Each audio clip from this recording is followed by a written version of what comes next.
Frères et sœurs, que Dieu vous bénisse. Je vous aime. Les serviteurs Nabino, Moumou Nzambe, John Basiala. Na Yesus na présence Nabino, Kotal Son Nzamba Tchenga na Motema. La fois passée, tu parlais sur examiner toutes choses, c'est-à-dire observer avec beaucoup d'attention.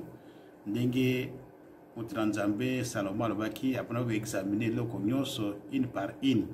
Pour aïba raison et salami open Nzambe a bon ce qui n'a tine namu. Et puis une observation on te relobaki année passée, tous qui va succès année passée peut-être tous qui peut-être ma place sous échec.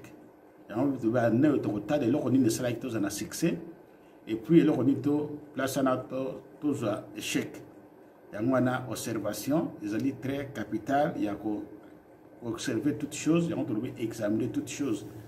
Les lois n'ont pas de cela comme on a partagé sur temps de la fin oyo par rapport aux circonstances où les alliés au tambour. On a un livre à Hébreu, vous avez Bible non, livre Hébreu chapitre 12 verset 3. Considérez en effet celui qui a supporté contre sa personne une telle opposition de la part des pécheurs, afin que vous ne vous lâchiez point l'âme découragée.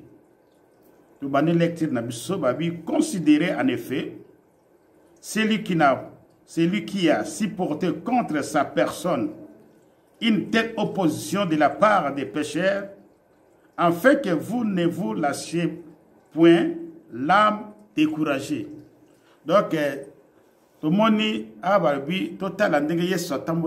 total opposition, mais opposition tout le monde comment elle toujours plus que vainqueur.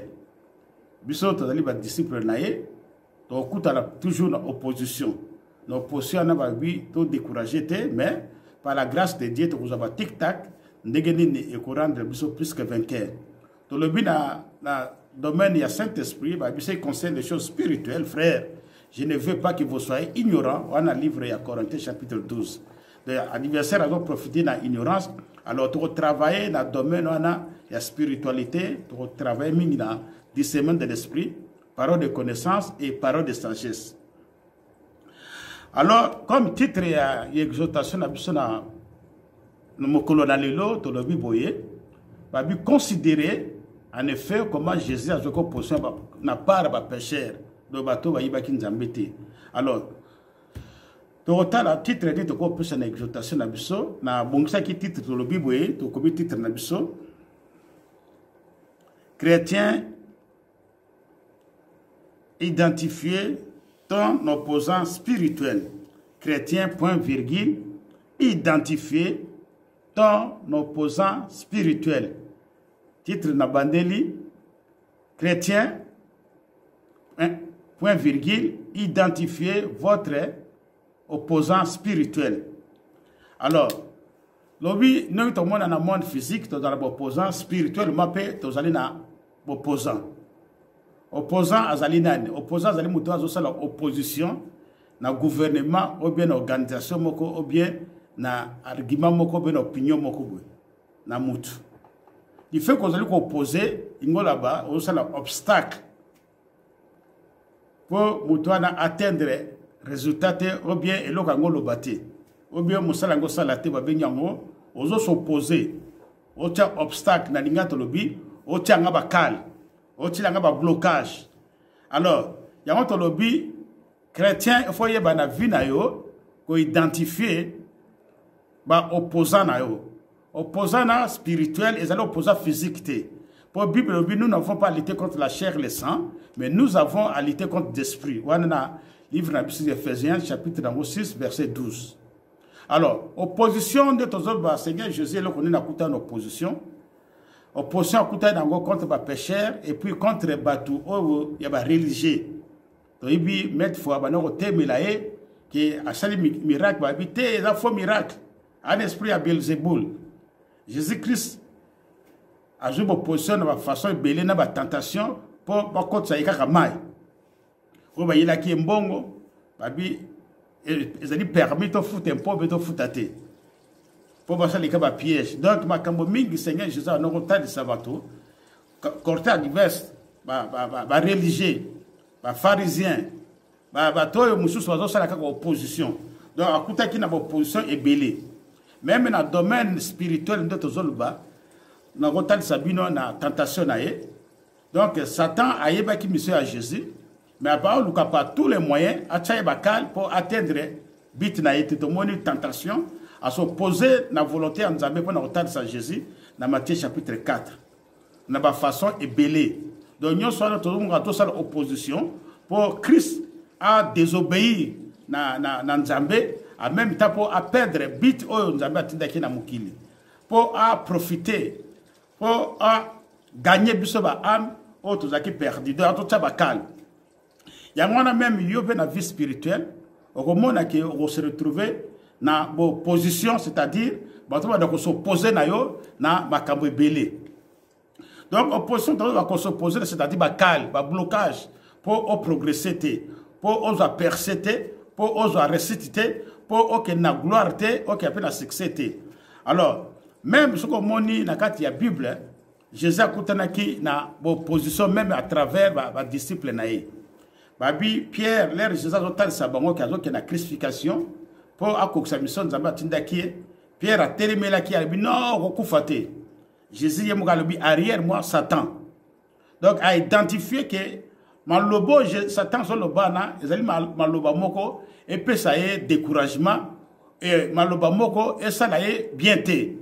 Mais à Pameli, Maloba n'a pas de Maloba n'est kota, n'a qu'à y a pensé n'a été. Donc, hier, sur le baquet, il faut qu'il y ait gloire, ceux qui n'ont pas qu'il y ait gloire, mais côté M. Pierre Abio, donc, par là, Azali ko sala obstacle, par là, Azali ko télémela Yesu. Yesu peut identifier. Et là, on dit les alaki na kati ya Pierre. Il y a un arrière, moi, Satan. Mais en gros, Pierre était avec Satan, mais milimu, oye, qu'on empêchait à ça la volonté en Zambé par rapport à la révélation au Azalaki Namou. Et on te dit, na bon moi, na biso ba chrétien, faut qu'on y ait opposant, et puis, bon, bah, ça là, opposé na volonté en Zambé pour na bon moi na yo. Tout le monde qui Bartimée, puis na bon moi na ye, à kouta qui na opposant. C'est-à-dire, ils sont opposés, les razo ganga, à côté de Yesu, ils sont bakal. Ko ganga te, kanga munoko na yo, nyoswana, pour atteindre but, atteindre récite, atteindre percée, atteindre guérison, et délivrance na été. Donc, posant na kati ya Bible, dans le but spirituel, c'est-à-dire, il y a un milimu, ils allaient lata batu, pour pas tia batu bakal. Ba tia batu obstacle, ba blocage, il y a un but. Il faut beaucoup d'attention, il faut beaucoup de discernement, les tozali kotambola. Donc mon qui même na kati ya Bible, batu o ba permettre que ba disciple ba délivrer moi na o ameno kwa maladie épilepsie, mais bon comme va identifier quitter ndokande blocage et cela qui pour guérison peut délivrance ça la maté na niveau ya papa ya moi nana. Papa moi na l'air Jésus a identifié. Et le connu ne sait qui la catéché, bah disciple va cocater, et c'est incrédulité. Alors on a Jésus dit tout est possible à celui qui croit, et puis vient à mon incrédulité. L'esprit incrédulité et c'est là qui blocage pour bah disciple bah qui en a récité. Pierre a coûté qui dans la ville de Samarie, dans Zéla il y a l'air à ça l'évangélisation, à ça terme le bon Nzambé, bah Simon le magicien a proposé un bon. Nous sommes dans un blocage pour distraire. Tomoni Pierre nani apôtre Paul côté naé akuta na mutu moko pe abano ko poser naé pour bonne nouvelle qui était d'autres ba trouble azala qui faux prophète. Mais ce gars lui prophète c'est qu'il a le makambo musu dans Nzambe mais d'une façon erronée, d'une façon hérésie. Berère enseignement erroné ba bengi faux prophète bar Jésus. Donc et là quand tu connais ça na bon mo ina biso ko koyeba ko identifier ba opposant na yo. Donc opposant na yo tozolo ba physique mais spirituel. L'adversaire a ça ko travailler na quatre intelligence abatu pour na ko bloquer batu ba ke na vie à récité ba vivre vie dans l'abondance vie à percéter pe vie à succès. Là na Kinshasa na zokita na ngai ya ko tala ce qui se passe à Kinshasa.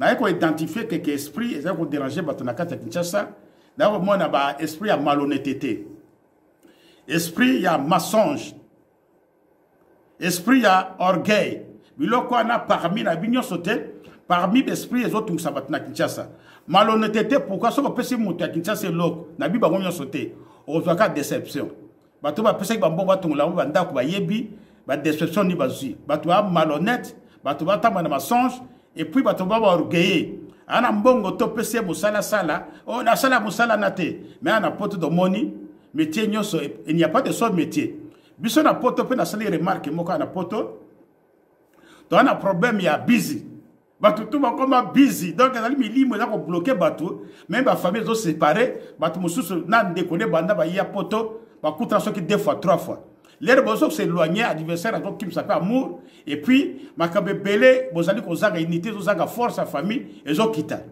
ana poto to zo moni esprit a busy donc muto ko tala TV muto ko kene musala monsieur comme makambo ya nzambe on a comme busy nyonso na pouvez na ko affaiblir bato va vivre vie dans l'abondance dans succès et na ressuscité yango na bi il faut ko identifier opposant spirituel c'est-à-dire place adversaire à d'autres bakal pour aucun persété to moni na Kinshasa au lieu que obanda ko bengana ba milimu mususu l'air mususu pe milimu ozalite na mona Kinshasa tellement pas comme distrait bazo identifier l'esprit ya mensongité na orgueillité na esprit ya malhonnêteté ceux qui va moni ka empêcher fait dévorant ba moni pourquoi l'équipe fait dévorant ba moni nya mbwa fait dévorant mutu ba sala mendicité azange loko lia moi si mosa na zema zo senge loko na nzela ou bien mutu azange loko oh milimo fait dévorant de nyonso na parce que ba yebi ko identifier